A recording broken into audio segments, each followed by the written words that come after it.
नमस्कार, आप देख रहे हैं यंग तरंग। मैं अवरिंदर कौर आपका स्वागत करती हूँ। कहते हैं कपड़े जो हम पहनते हैं वो सिर्फ हमारी पर्सनैलिटी का हिस्सा नहीं होते, वो हमारी सोच को, हमारे सपनों को भी बयान करते हैं। सो इसी बात का ध्यान रखते हुए आज हमारे साथ स्टूडियो में मौजूद हैं एक फैशन डिज़ाइनर जिनके डिज़ाइंस ट्रेंड नहीं बनते बल्कि पर्सनैलिटी को एक नई आवाज़ देते हैं, जिनके डिज़ाइन किए हुए कपड़े बहुत बड़े सेलिब्रिटीज़ और हाई प्रोफाइल लोग बड़े गर्व से पहनते हैं। आइए मिलते हैं अतुल से। अतुल, बहुत बहुत स्वागत है आपका। Thank you so much ma'am. Atul, जब फैशन डिज़ाइनिंग की बात होती है तो ऐसा लगता है कि जो फैशन से जुड़ा हुआ जितना भी काम है वो केवल लड़कियों के लिए है। तो आप ऐसे इसमें कैसे आए इस इंडस्ट्री में? नहीं, ये पहले के टाइम पे था कि लोगों को लगता था हाँ। कि फैशन डिज़ाइनिंग, मेकअप आर्टिस्ट या थिएटर ऑलमोस्ट फीमेल के लिए होता है। जी। बट ऐसा कुछ नहीं है, कहीं पे हुँ। ऐसा मेंशन नहीं है कि वो सिर्फ फीमेल ही करते हैं। जी। इसमें मेल का अगर आप देखो तो फीमेल से ज़्यादा मेल के स्कोप ज़्यादा अच्छे हैं, वो लोग ज़्यादा अच्छा परफॉर्म करते हैं इंडस्ट्री में। जी। और बहुत ऐसे डिज़ाइनर हैं जिन्होंने बहुत अच्छा ट्रेंड बनाया, फैशन फोरकास्टिंग, ये सारी चीज़ें बहुत ट्रेंड में हैं। जी।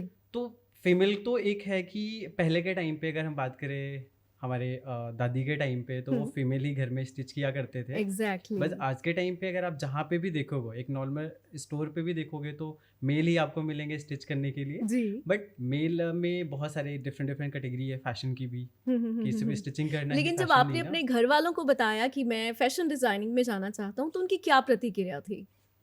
हाँ, पहले तो उन्होंने बहुत कुछ बोला कि ये फील्ड ऐसा है, वैसा है, नहीं करना चाहिए। हुँ, हुँ, अभी हुँ। भी अगर बोलूँ तो अब जाके थोड़ा फैमिली सपोर्ट कर रहा है। नहीं जी। तो अभी तक मुझे लगता था यार मैं अकेले ही स्ट्रगल कर रहा हूँ हुँ, लाइफ में, और मैंने किया भी। हुँ। बहुत सारी चीज़ें मैंने ऐसा किया कि वहाँ पे मुझे लगता था मेरा फैमिली होना चाहिए साथ में, बट वो लोग नहीं थे।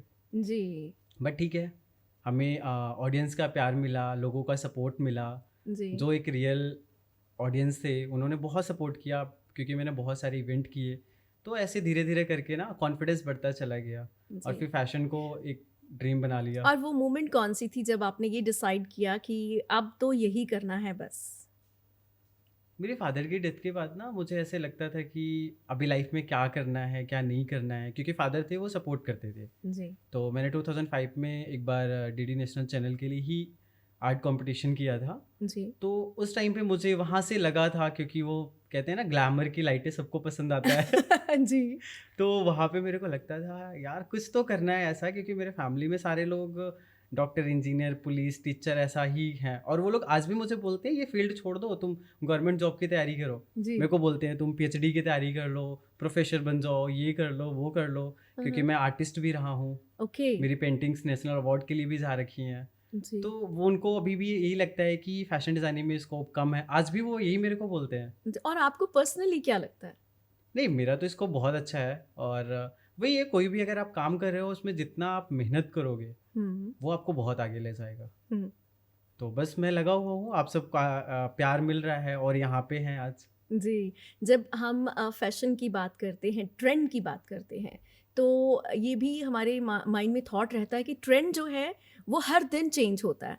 ट्रू। तो आपका इसके बारे में क्या कहना है? जब आप किसी के लिए कोई आउटफिट डिज़ाइन करते हो, तो किन चीज़ों का आप ध्यान रखते हो और क्या आपके माइंड में होता है?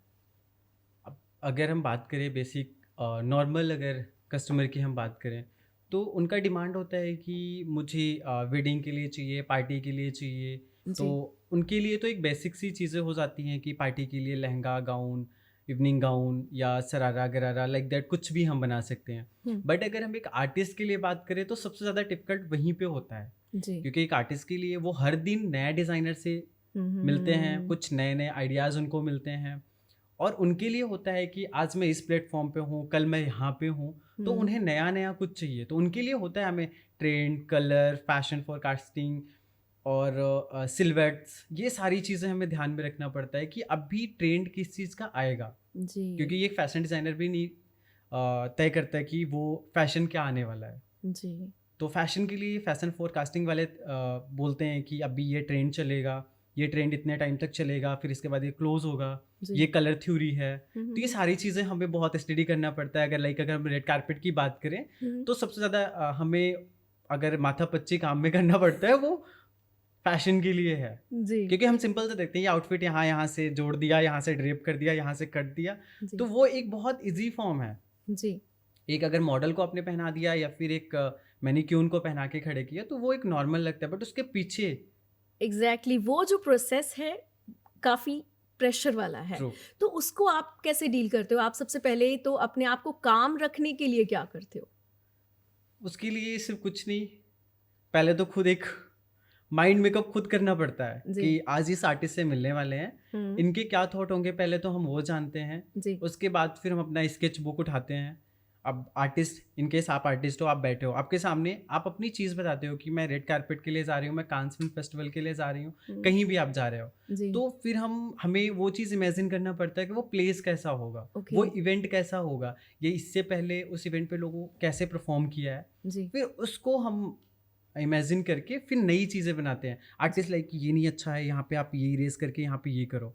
एक ड्रेस को बनाने के लिए 40-50 पेजेस के हमें इलस्ट्रेट करने पड़ते हैं। उसको फिलिंग करना, कलर करना, उसकी जी, मैन्युफैक्चरिंग, सैम्पलिंग, बहुत कुछ लंबा प्रोसेस हो जाता है। जी और जब कभी रिजेक्शन का सामना करना पड़ता है तो फिर कैसा लगता है? वो तो बस आप ये मान के चलो, जैसे एक आर्टिस्ट के लिए उसकी मूवी आई फ्लॉप हो गई, वैसे एक डिज़ाइनर के लिए बनी हुई कभी ड्रेस कभी अगर ऐसा हुआ है कि आपने एक किसी सेलिब्रिटी के लिए कोई कॉस्ट्यूम रेडी किया, बहुत दिन रात एक कर दिया ना, बहुत दिन लगे और वो फाइनल भी नहीं हुआ? अभी तक तो ऐसा नहीं हुआ। हाँ, एट ए टाइम मैंने अभी लास्ट 2022 में जी, सुपर मॉडल मिस इंडिया के लिए मैंने ड्रेस डिज़ाइन किया, नेशनल कॉस्ट्यूम। हुँ, वो ड्रेस मतलब अभी 2 डेज़ के बाद आर्टिस्ट को निकलना है हुँ, और मेरे को 2 दिन पहले कॉल आता है कि आपको नेशनल कॉस्ट्यूम बनाना है, क्या आप इंटरेस्टेड हो कोलैबोरेशन में? और हर एक आर्टिस्ट का सपना होता है, हर एक डिज़ाइनर का सपना होता है कि वो अच्छे प्लेटफ़ॉर्म पे परफ़ॉर्म करे। एग्ज़ैक्टली, सिर्फ मेरे पास 2 डेज़ थे और मुझे अपने होम टाउन निकलना था। मैं ट्रेन में बैठ चुका था। मैं ट्रेन में बैठ कर के पूरी रात सर्च किया कि मैं बनारस विज़िट कर रहा हूँ, मुझे वहाँ पे मटेरियल कहाँ मिलेगा। एक्चुअली मैं मम्मा को लेके हॉस्पिटल गया हुआ था और ओके, यहाँ चंडीगढ़ में मैं सबको फैला रखा हूँ, ये सामान इकट्ठा करो, ये सामान, ये मटेरियल, ये चीज़ चाहिए, और 24 आवर्स में मैंने वो ड्रेस बनाई है। ओह माय गॉड और आपकी टीम में कितने लोग हैं? अब वो डिपेंड करता है कि हमारा काम का वर्कलोड कितना है। वैसे तो नॉर्मली 6 टू 10 लोग रहते ही हैं। अगर हम शूट पे जा रहे हैं या कोई ऐसी ड्रेस बनानी है तो फिर टीम वर्क बढ़ जाता है। नॉर्मली तो 5 लोग काम करते ही करते हैं। जी, और जब आप किसी के लिए कॉस्ट्यूम डिज़ाइन करते हैं, आप उसकी इमेज को और उसकी लुक को दोनों को ध्यान में रखते होंगे, ट्रू। है ना? तो फिर आपका जो फाइनल आउटपुट होता है, वो आप किस किस-किस चीज़ों को ध्यान में रखकर बनाते हैं कि हाँ, अगर हम केन्स के लिए जा रहे हैं या नेशनल अवार्ड्स के लिए जा रहे हैं या रेड कार्पेट के लिए जा रहे हैं, तो वो कैसे आप फाइनलाइज़ करते हैं? सबसे पहले तो जैसे किसी आर्टिस्ट ने बोला, सपोज़ दैट आप ही हो, हुँ, आपने बोला कि आपको यहाँ पे परफ़ॉर्म करना है। हुँ, तो लाइक एक इमेज ना क्रिएट हो जाता है। हुँ, आपको पहले आपकी पर्सनैलिटी, आपका बॉडी लैंग्वेज, हुँ, हुँ, आपका हुँ, हुँ, एटीट्यूड, हुँ, सारा कुछ तो हम देखते हैं, उसको जी, एनालाइज़ करते हैं और उसके बाद हम इमेज अपना क्रिएट करते हैं कि आप अगर रेड कारपेट के लिए जा रहे हो, हुँ, तो वहाँ की लाइट्स कैसा है, वहाँ का क्राउड कैसा है, वहाँ पे मीडिया कैसा है। जी, और अभी तो हम इतने बड़े आर्टिस्ट हुए नहीं हुँ। और अभी हमें 3 टू 4 ईयर ही हो रहा है इंडस्ट्री में, तो हम ये नहीं कह सकते कि पहला आर्टिस्ट बन रहा हूँ कि मैं वहाँ पे डिज़ाइन हुँ, क्रिएट हुँ, कर हुँ, रहा हुँ, हूँ। हुँ, हुँ, तो हुँ। पहले हम कुछ रेफरेंस निकालते हैं पीछे का कि ओके, इसके पहले जितना 2025 में 4 में आर्टिस्ट गए वो कैसा लुक रखा, और एक जी, लुक बुक भी वहाँ से भी आता है। ओके। जब भी कोई ऐसा प्लेटफॉर्म पे परफॉर्म करता है आर्टिस्ट, हुँ, अभी अगर कैंस फिल्म फेस्टिवल की बात करें, मैंने हुँ, वहाँ पे डेब्यू किया है मेरा ब्रांड ने 2023 में। हुँ, तो एक उनका लुक बुक आ जाता है कि वहाँ पे आपको ऐसी चीज़ें यूज़ करनी, वहाँ पे फॉल्स नहीं यूज़ करना है, ड्रेप नहीं यूज़ करना, फ्लफ़ी आउटफिट नहीं यूज़ ओके, करने हैं, ट्रेल नहीं यूज़ करना है। हर ईयर का उनका ट्रेंड चेंज होते हैं। जी, उस अकॉर्डिंग आर्टिस्ट को एक मैसेज आ जाता है, तो वो हमें बताते हैं कि लाइक इस बार का वहाँ का थीम ये है हुँ, और आपको ऐसे डिज़ाइन करना है। फिर जी, वो हमें सारी इमेज क्रिएट करना पड़ता है कि हम कितना बेस्ट कर सकते हैं। ओके और पर्सनली आपने कौन-कौन से आर्टिस्ट को अकम्पनी किया है? अगर मैं पर्सनल बात करूँ तो do you know Sapna Chaudhary, Haryana artist. हुँ, हुँ, मैं उनका पर्सनल डिज़ाइनर ही बोल सकते हो, हुँ, मैं हुँ, हुँ, उनके लिए हुँ, करता हूँ। और हरियाणा के ऑलमोस्ट आर्टिस्ट के साथ काम किया, बॉलीवुड में किया, हुँ, पंजाबी आर्टिस्ट के साथ भी काम किया। हुँ, हुँ, हुँ, हुँ, 2 टाइम मैंने हिंदी बिग बॉस किया, 1 टाइम मराठी बिग बॉस किया, Kapil okay, Sharma show, Cannes film festival जी 2023। जी। और सबसे और ज़्यादा हार्ड टाइम किसके साथ रहा?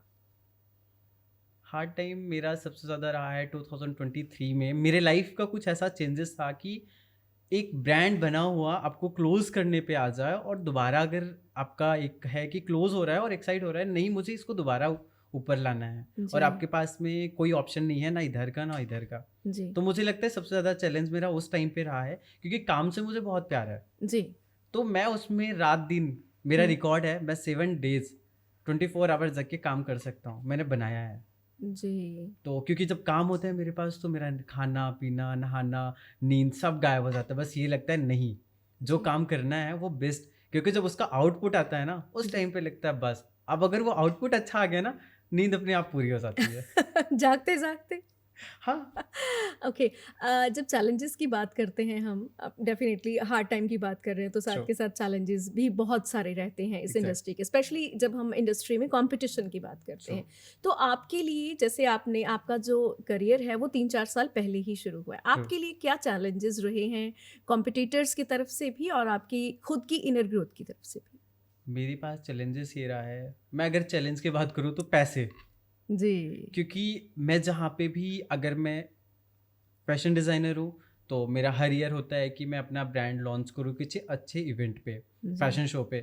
जब फैशन शो का बात आता है तो वहाँ पे दिक्कत बस इस चीज़ का आता है, वो मांगते हैं डिज़ाइनर फीस 1 लाख 1.5 लाख 2 लाख 5 लाख रुपए दे दो, और ऐसा ऐसा करके आप परफॉर्म कर लो। तो मेरे लिए वो सबसे ज़्यादा चैलेंज रहता है कि यार अभी कलेक्शन में पैसा डालूँ, या अच्छा कुछ निकालूँ, या फिर मैं इस इवेंट ऑर्गेनाइज़र को पैसे दूँ शो करने के लिए। हम्म, तो मुझे उस टाइम पे चैलेंज लगता है। बाकी तो इंडस्ट्री है, जी कंपटीशन हर किसी से है, बहुत जी अच्छे डिज़ाइनर भी हैं, बहुत बुरे भी डिज़ाइनर हैं, किसी के बारे में कैसे बोलें, क्योंकि जी हर इंसान अपने आप में बेस्ट है। जी। अगर मैं बात करूँ आपकी या मेरी या यहाँ पे बैठे कोई भी, तो उनका अपना एक फॉर्म है काम करने का। जी। क्योंकि मैं इंडस्ट्री में लास्ट 4 ईयर से बहुत सारे रियलिटी शोज़ भी किया मैंने। बैड न्यूज़ मूवी में अपने ब्रांड कोलैब किया, जी 24/7 ऑनलाइन वेब सीरीज़ किया ओके बॉलीवुड में। ओके। तो उस टाइम पे मैंने देखा एक्चुअली लाइफ क्या होता है। हम जी एक अगर बात करें ड्रेस स्टूडियो के अंदर या अपने सेटअप पे हमने डिज़ाइन किया, वो बेस्ट है, 4 लोग आए उन्होंने बोला अच्छा है। लेकिन जब एक्चुअली हम शूट पे होते हैं ना, हम्म, वहाँ पे इतना सारा लोग होता है, और उधर में ड्रेस कई बार लुक बुक हमारा ये होता है कि हमने ये फाइनल किया है, डायरेक्टर ने बोल दिया ये नहीं जा रहा है, चेंज करो। जी। ऑन द स्पॉट हम वहाँ पे मास्टर जी भी होते हैं, हम्म। वहाँ ड्रेस बनाना भी पड़ता है। और आपको कितना टाइम मिलता है वहाँ ड्रेस रेडी करने के लिए? वो फिर या तो सीन को चेंज करना है उन्हें, हम्म, अगर हम ड्रेस चेंज कर रहे हैं तो, और जी वैसे टाइम नहीं मिलता, वो कई बार तो बैठ जाते हैं, सर पे बैठ जाते हैं, बस बनाओ बनाओ। जी तो ये सबसे बड़ा पंगा होता है। बाकी तो अभी इतना चैलेंज मैंने फेस किया नहीं है, जी। वैसे पर्सनल लाइफ में ही किया, बाकी तो काम के मामले में बहुत सेटल्ड है। आपने ग्लैमरस वर्ल्ड की बात की थी और आपने जिक्र किया कि आप यूपी से हैं, हाँ जी। तो आप बॉम्बे जाने की बजाय आप चंडीगढ़ में हैं, ऐसा क्यों? ये मैं चंडीगढ़ में स्टडी करने के लिए आया था, हम्म और 2019 में मैंने miss tourism international miss India के लिए फर्स्ट टाइम लाइफ में हम्म। नेशनल कॉस्ट्यूम डिज़ाइन किया, जी। और वो नेशनल कॉस्ट्यूम 5 में सेलेक्ट हुआ। हम्म। तो मेरे को बहुत मज़ा आया कि यार ये इंटरेस्टिंग है पार्ट, जी क्योंकि मैं पहले टेक्सटाइल डिज़ाइनर था और आर्टिस्ट भी रहा हूँ, मैं जी पेंटिंग्स किया करता था, ये सारे काम थे। जी जब मैंने वो किया ना, वहाँ से मेरे को 2019 में बहुत मज़ा आया कि यार ये कुछ डिफरेंट है, क्योंकि जी वहाँ का भी थीम आया हुआ था कि ऐसा कुछ डिज़ाइन करना है। जी। उसके बाद फिर मेरे को लगा कि ये ज़्यादा अच्छा है, मुझे टेक्सटाइल पार्ट भी छोड़ करके फैशन में जाना चाहिए, जबकि टेक्सटाइल और फैशन एक ही पार्ट है, जी। सिर्फ वो उसमें केमिकल और इन सब चीज़ों का थोड़ा सा डिटेल है। फिर मेरे 20 में एक फ़ैशन शो किया, हाँ। फिर कोविड के बाद ही किया, और 2021 में मुझे लगा सब कुछ मैंने क्लोज़ कर दिया था, क्योंकि कोविड के टाइम पे सबके साथ था। फिर मेरे को लगा नहीं अतुल दोबारा शुरू करो, ओके। और मैंने बिना सपोर्ट के चंडीगढ़ दोबारा आया, क्योंकि मैं यहाँ से छोड़ के चला गया था सब कुछ। और आपने फिर जो शुरुआत की वो कैसे, शुरुआत दोबारा से आपकी शुरुआत कैसे हुई? हाँ, मैं एक छोटे से फैशन शो में पार्टिसिपेट किया, जी और मुझे आइडिया नहीं था कि मैं इतना अच्छा कर जाऊँगा। ओके। मेरे पास ना वहाँ का कोई पिक्चर ना कुछ। जो मेरे साथ में भैया गए थे, उन्होंने एक मोबाइल में वीडियो रिकॉर्ड किया था, ओके। और वो वीडियो रिकॉर्डिंग थी, वो मैंने 1-2 जगह इवेंट पे दिखाया कि ये मेरे पास कलेक्शन है, क्योंकि हर बंदे को चाहिए फ़ोटोशूट किया हो या कलेक्शन आपका कैसा है वो दिखाना है। मैंने वो दिखाया और मेरे को आज भी वो मोमेंट याद है कि मेरे को वहाँ से यहाँ आने में टाइम नहीं लगा। और आपको लगता है कि आपका जो 4 साल का सफ़र है, वो बहुत थोड़े समय में आपने काफ़ी कुछ अचीव कर लिया। आपको लगता है कि ये इतना ही ईज़ी रहेगा हमेशा? नहीं, वो मुझे लगता है कि मैंने 21 और 22 में ज़्यादा अच्छा अचीव किया था। लाइक हाँ। 23 में मेरे कुछ बहुत सारे पार्ट खराब हुए, 24 और 25 के। हाँ, हाँ, हाँ। क्योंकि जैसे मैंने 21 और 22 में हाइप लिया, तो मुझे लगता है उससे बेटर हाइप मुझे अब लेना चाहिए। जी। बट अभी नहीं है, 2026 में देखते हैं। जी, जी। और 26 में आप क्या खुद से क्या एक्सपेक्ट करते हो कि इस साल आपकी जो बुक है उसमें क्या-क्या चीज़ें हैं जो आप चाहते हो कि ट्रेंड में रहें? सबसे पहले तो हर एक डिज़ाइनर का सपना होता है कि उसका फैशन जो है, सिग्नेचर स्टाइल, वो ट्रेंड में होना चाहिए। जी। तो मेरा फोकस सिर्फ एक ही चीज़ पे रहता है कि जो मेरा सिग्नेचर स्टाइल है, हुँ। उसको मैं इतना ट्रेंड में लाऊं ना कि हर एक, वैसे तो बॉलीवुड के बहुत सारे सिंगर और एक्टर ने भी हमारे ड्रेस डाल रखे हैं, जी। बट मेरे को है कि मैं उस ब्रांड को ना हर जगह फैला दूं। आपका सिग्नेचर स्टाइल क्या है? Street lifestyle. Street lifestyle. या तो आपको लगता है कि ये ट्रेंड में हो सकता है? क्योंकि अब जो है मेरे को लगता है जब हम फैशन की बात करते हैं तो बहुत सारी चीज़ें जो है इंक्लूड हो गई हैं। True. कपड़े कहीं से शॉर्ट हो गए हैं और कहीं से ज़्यादा लंबे हो गए हैं। तो इस चीज़ को ध्यान में रखते हुए आपको लगता है कि स्ट्रीट स्टाइल जो है वो कभी ट्रेंड कर सकता है? हाँ, क्योंकि अगर हम नॉर्मल लोगों की बात करें तो उन्हें थोड़ा लगता है कि मुझे ऐसी ड्रेस नहीं पहननी चाहिए। जी। अगर आप गांव में चले जाओ या कहीं अदर सिटी में चले गाँव जाओ। वालों के लिए तो फैशन की परिभाषा ही कुछ और है। हाँ, मेरे घर के लोग नहीं समझते। वो बोलते कुछ भी बनाता है, कहीं से भी कटा रहता है कपड़ा, कुछ भी। मैं खुद भी पहनता हूँ, मैं ओवर साइज कपड़े पहनता हूँ, तो ये क्या पहन लिया, 2 लोग इसमें आ जाते हैं, ये है। तो स्ट्रीट स्टाइल ऐसा है ना कि जो एक आर्टिस्ट है, हाँ। आर्टिस्ट को हमेशा क्या होता है, कैमरे में दिखना है जी। और उन्हें लोग कॉपी करें। जी। तो बस उनके लिए परफेक्ट स्टाइल है। और आज के टाइम पे मुझे लगता है इंस्टाग्राम के जो रील्स इतने वायरल हो रहे हैं ना, जी। तो उसकी वजह से फैशन को जितना वायरल कर सकते हो कर दो। तो आप सोशल मीडिया के ज़रिए आप अपना स्ट्रीट स्टाइल फ़ेमस कर सकते हैं। हाँ, सोशल मीडिया से ही मैंने फर्स्ट टाइम आर्टिस्ट को ये ड्रेस पहुंचाई।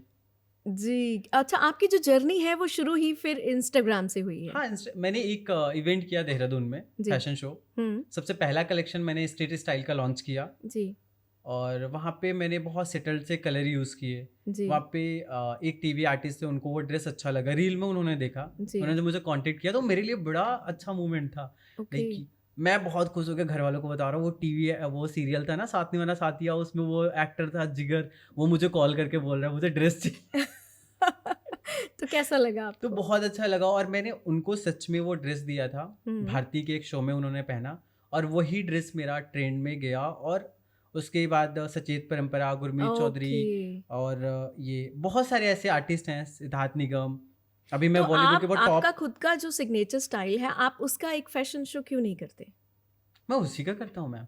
नहीं, सिर्फ़ स्पेशली स्ट्रीट स्टाइल का, जिसमें आपको लगे ना कि बाकी के कॉम्पिटिटर्स भी हैं। मैम आपने अच्छी चीज़ पूछी। वो अभी मार्च में मैं कर रहा हूँ, जी। जो कि मैंने थीम ही रखा है वही, ओके। और कि उसके सारा कलेक्शन ही मैं लगभग 50 से 60 मॉडल एक शो पे चला रहा हूँ, हुँ। जिसमें स्ट्रीट स्टाइल ही होगा। ओके। स्ट्रीट में मेरे डिफरेंट डिफरेंट स्टाइल होते हैं। एक जी। सिग्नेचर हो गया, स्ट्रीट स्टाइल हो गया, सूफिया हो गया और रेट्रो हो गया, उनको मिक्स करके मैं बनाता हूँ। जी। तो मैं सारे डिज़ाइन को इस बार बहुत बड़े उस पे लॉन्च कर रहा हूँ कि मैं कुछ अलग दिखाऊं। और ये फैशन शो आपका जो है वो कहाँ पे होगा? ये दिल्ली में है।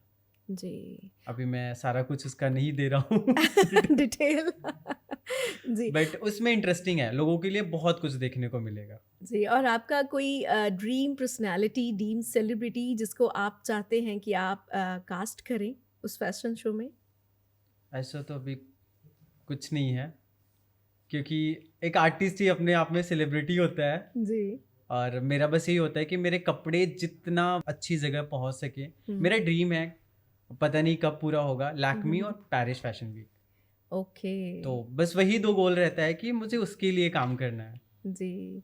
अतुल, जब हम बात करते हैं आम लोगों की, तो आम लोगों के लिए फ़ैशन के कुछ और मायने हैं और सेलिब्रिटीज़ के लिए कुछ और हैं। True. जनरली क्या होता है कि लोग सेलिब्रिटीज़ को, अपने फ़ेवरेट सेलेब्स को फ़ॉलो भी करते हैं। Exactly. लेकिन अगर आम लोगों की बात की जाए, तो उनको आप क्या सजेशंस देना चाहेंगे, क्या टिप्स देना चाहेंगे कि जब वो अपने आप को किसी फंक्शन के लिए या किसी फेस्टिवल के लिए रेडी करें, तो किस बात का ख़ास तौर पर ध्यान रखें? आम लोगों के लिए सबसे ज़्यादा ज़रूरी होता है कि आप किस पार्टी में जा रहे हो, और हम्म। ये सब लोग फॉलो कर भी लेंगे हम्म। कि अपनी पहले तो आप किसी आर्टिस्ट को मत फॉलो करो, क्योंकि फैशन भी कॉपी होता है हम्म। और बाकी चीज़ें भी आप कॉपी कर सकते हो। एक मुझे जो मेरा अपना नॉलेज है, स्टाइल एक ऐसी चीज़ है जो कभी कॉपी नहीं होती। लेकिन हम करते हैं। नहीं करते ना, क्योंकि हमारी पर्सनालिटी चेंज हो जाती है। हम जी। ड्रेस कॉपी कर सकते हैं, हम्म। तो आप पहले खुद को देखो। हम कई बार क्या कहते हैं, इस आर्टिस्ट ने पहना है, ये ड्रेस बहुत अच्छी लग रही है जी। और ऐसा मैं भी पहनूंगा, अच्छा लगेगा। बट नहीं, हमारा बॉडी लैंग्वेज, हमारा सारा स्टेटमेंट चेंज हो जाता है। जी। तो हमें फॉलो करना चाहिए कि हम कैसे पार्टी में जा रहे हैं। मैं ये नहीं कहता हूँ कि किसी आर्टिस्ट को फॉलो करके आप कुछ भी ड्रेस डालो, हम्म। बट हमेशा खुद को ना बहुत सोबर दिखना चाहिए। जी, लेकिन अगर हम सोबर की बात करते हैं तो वो सिग्नेचर स्ट्रीट स्टाइल में तो हो सकता है, लेकिन जब हम सेलिब्रिटीज़ को फॉलो करने की बात करते हैं तो हम वहाँ सिंप्लिसिटी को नहीं मानते। जो वो वही है ना कि हम उनके पर्सनालिटी को फॉलो करते हैं, जी। ड्रेस को किया, बट हम खुद को नहीं देखते ना। मैं ये चीज़ बहुत, जब मैं क्लाइंट के साथ भी बात करता हूँ ना, वो बोलते हैं कि अभी ये स्टाइल चल रहा है, आप मेरे लिए डिज़ाइन कर दो। मेरे जितने कस्टमर हैं, वो कुछ भी अगर फैब्रिक लेके आते हैं या बोलते हैं कि मेरे लिए डिज़ाइन करना है, तो मैं उनकी पर्सनालिटी पे, मैं ये भी नहीं देखता कि आप किस पार्टी में जा रहे हो। बहुत बड़ा आर्टिस्ट है तो चलो उनके लिए मायने रखता है, बट अगर नॉर्मल हम लोगों के लिए बात करें, तो मैं सबसे ज़्यादा फॉलो करता हूँ कि उनकी पर्सनालिटी क्या है। ऐसी चीज़ें पहन के वो खुद को कितना अच्छा प्रेजेंट कर सकते हैं। जी। वो कुछ भी डाल देते हैं कि अभी सीक्वेंस चल रहा है, सीक्वेंस की साड़ी पहन लो, हम भी अच्छे दिखेंगे। बट नहीं, आप ये देखो कि फैशन में सोवर जितना आप पहन सकते हो, हम्म। क्योंकि आर्टिस्ट का है, वो तो कुछ भी डाल लेंगे, अच्छे लगने हैं, क्योंकि उनके पास लाइट ज़्यादा है। लाइट ज़्यादा है, मेकअप है, ट्रू। आर्टिस्ट हर चीज़ के लिए, हेयर के अलग, मेकअप के अलग। बट आपकी पर्सनैलिटी वही है ना, आपको नॉर्मल मेकअप करना है, बन बनाना है, हम्म। साड़ी पहनना है, तो आप बस फॉलो करो ट्रेंड क्या चल रहा है। कलर कलर बहुत मैटर करता है। और कलर का सीजन से क्या लेना देना है? कलर का सीजन से बहुत कुछ है, क्योंकि हम अगर विंटर में आते हैं तो हमें हमेशा लगता है ना कि हम इस एरिया में बैठे हैं तो ये जगह वार्म होनी चाहिए, जी। हम ऐसा फील करते हैं। तो जी। कलर भी सेम हमें वार्म करता है। हम्म। अगर हम समर में हैं तो हम कूल कलर को हमेशा देखते हैं कि इसको पहन के सनलाइट में हम कूल लगेंगे कि नहीं लगेंगे, क्योंकि हम हर टाइम लाइट में नहीं हो सकते। तो कलर हमारे मौसम को चेंज करता है। वार्म कलर और ये क्या कहते हैं, जितने भी वार्म कलर हैं वो सारे हमारे लाइक विंटर के जो आउटफिट हैं, अगर हम वार्म बात करें ज़्यादा, अगर हम डार्क कलर गर्मियों में पहने तो कैसा लगेगा। जी। बट हम विंटर में डार्क कलर पहन सकते हैं क्योंकि हमारे बॉडी पे सूट करता है। वो उस पर कलर मैटर नहीं करता है कि आप गोरे हो, सांवले हो, ब्राउनी हो। कलर कभी भी आपके बॉडी स्किन को मैटर नहीं करता। जी। मैटर करता है कि आप किस मौसम में पहन रहे हो जी। और उसको कैसे पहन रहे हो। जी। सो सिंपली हम अगर बात करें तो हम उसको इजीली कैरी कर पा रहे हैं या नहीं, ये हाँ, मुद्दा होना चाहिए। ट्रू। आप ये बताइए कि डिज़ाइन करना मेल्स को ज़्यादा इजी है या फीमेल्स को? फीमेल को। रियली? यस। कैसे?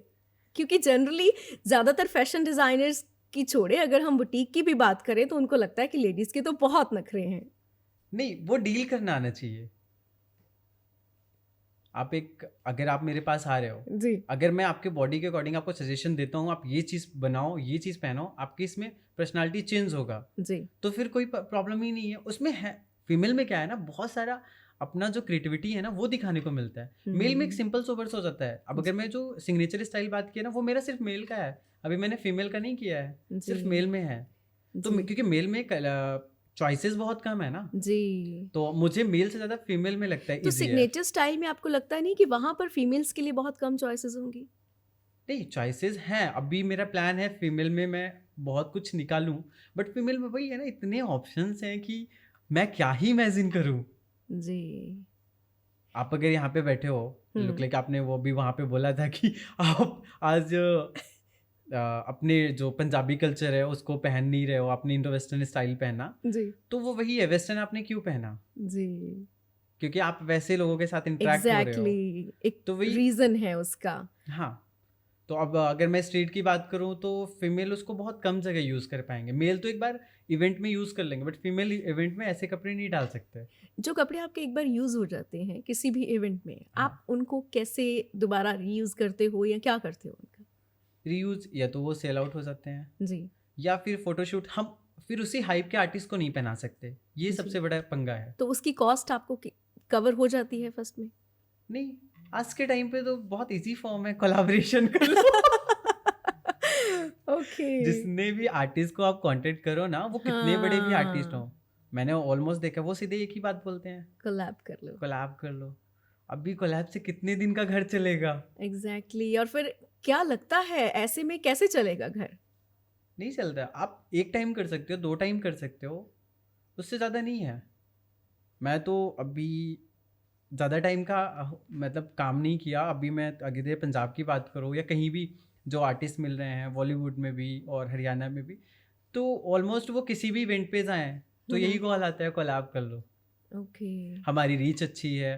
फिर मेरे को लगता है मेरी भी रीच अच्छी है यार, मैं कैसे कोलैब कर लूँ? ओके, तो आप फिर क्या सोचते हैं कि जब हम फ्यूचर की बात करते हैं, तो फ्यूचर में आपको घरवालों की बात फिर याद नहीं आती? आती है, बट फिर ड्रीम भी याद आता है ओके। कि अभी यहाँ जाना है। हुँ, तो है कि बहुत बड़ा ड्रीम है, मैं एक बड़ा अपना आउटलेट बनाऊँ जी। और जितने भी टॉप फैशन शोज़ हैं हुँ। मैं उसमें परफॉर्म करूँ, हुँ, हुँ, हुँ। मेरा एक अलग ब्रांडिंग हो। मेरा जी। ये नहीं है कि मैं बहुत मूवी करूँ या ये करूँ, हुँ, हुँ, बट हुँ। मेरा ड्रीम है कि जो लोग पहने ना ये बोले हाँ अतुल के कपड़े डाले हैं। वो ओके, पता लगनी चाहिए कि हाँ ये अतुल के कपड़े, ये सिग्नेचर अतुल का है। ओके। और अब तक आपकी अतुल क्या-क्या अचीवमेंट्स रही हैं as a fashion designer? As a designer बहुत सारा अवार्ड मिला मुझे, हुँ, अलग अलग मिनिस्टर ऑफ इंडिया से भी मिला है जी। और फैशन में भी मिला। अभी रिसेंट में मुझे इंटरनेशनल डिज़ाइनर अवार्ड मिला था। ओके।